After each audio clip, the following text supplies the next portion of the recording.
Refocus. Practice mindfulness to reclaim your power of focus. The reason you're feeling stuck, powerless, weak, and confused is because your focus is going to where it shouldn't go. Remember where your focus goes. Energy flows. Whatever you focus on grows. So, if you focus on things that upset you, make you feel small, make you feel weak, or otherwise make you feel flawed, you end up amplifying your negative emotions and judgments. Be careful where you invest focus. This is why it's really important to practice mindfulness. Here are some techniques that have helped me tremendously throughout the years. There's no particular order to these. Just try them all out at once, including the thought-watching technique I described previously. Pick the most effective one and stick to it.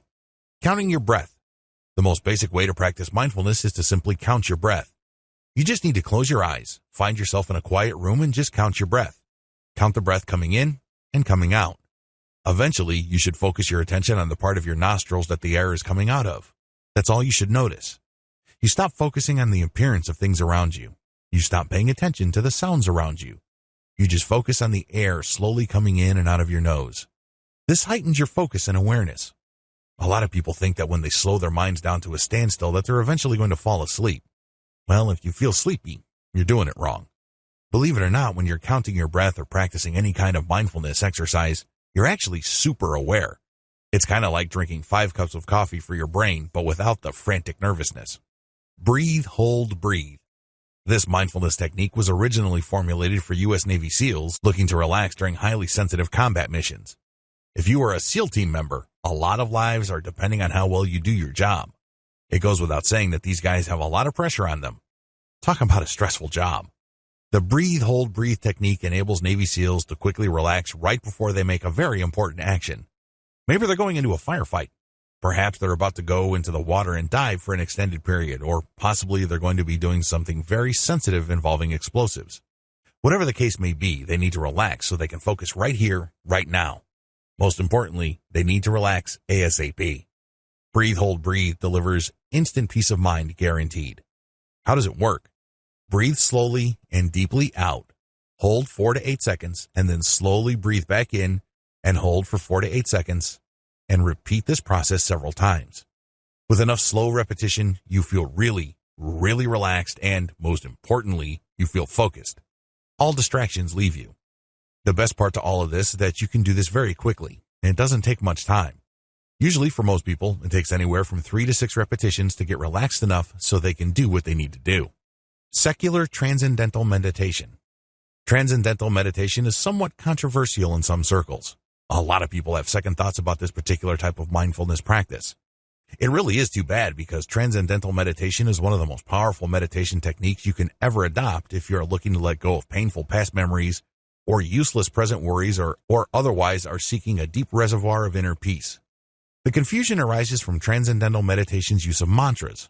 Mantras, after all, have historically been used by Buddhists and Hindus as part of their meditation practice. This raises a red flag to a lot of people who are looking for a mindfulness technique that is completely secular and non-religious. Well, a lot of people overlook the fact that transcendental meditation is all about using nonsense words as mantras. This is the key. In fact, if you study transcendental meditation, its teachers actively discourage people from using words that have meaning as their mantra. The whole point of transcendental meditation is for your mind to destroy thoughts. You're so focused on the present moment that you cannot even form thoughts. That's how powerful and relaxing transcendental meditation can be. By definition, it is secular, but people miss the memo on that once they hear the word mantra. All sorts of mystical imagery comes to their minds. It really is too bad because, like I said, transcendental meditation is one of the most powerful mindfulness practices out there. Here's how it works. Find a quiet room that you will not be disturbed in. Reserve that room for at least 15 minutes. Find a comfortable place to sit, and just sit. No need to assume the lotus position. No need to take a pose like some sort of Buddhist or Hindu mystic. There's no need to do that. You're not practicing yoga. You're just relaxing. Sit normally. Once you've done that, close your eyes and follow the instructions for counting your breath. You have to enter that deep level of relaxation. Once you get to that point, the next time you breathe in, say a word that doesn't have any meaning to you. You can say shoosh or something like that. It has to be a word that has absolutely no meaning. After you've done that, hold your breath for a half second so you can focus on the word that you just said and then breathe out and say the word again. Eventually, you will hit a pattern where you are paying attention to your repetitions of the mantra. If you keep this up long enough, you reach a point where you're not developing thoughts. The moment a thought starts to form, it gets destroyed by your mantra. If you keep this up long enough over an extended period of time in many practice sessions, you feel a deep, deep sense of peace and inner harmony. There's nothing to be afraid of. There's no future to worry about. All you have is the present moment. Embrace the moment. Regardless of the meditation technique or mindfulness practice you adopt, make sure they all lead to the same place. Make sure they all enable you to embrace the moment. Rediscover the eternal now. The key here is to occupy the space around you with your presence. I'm not talking about your physical presence. I'm talking about your mental presence. This is how your awareness can help you achieve greater levels of peace, serenity, and calm. When you're in this space, you appreciate it for its emptiness.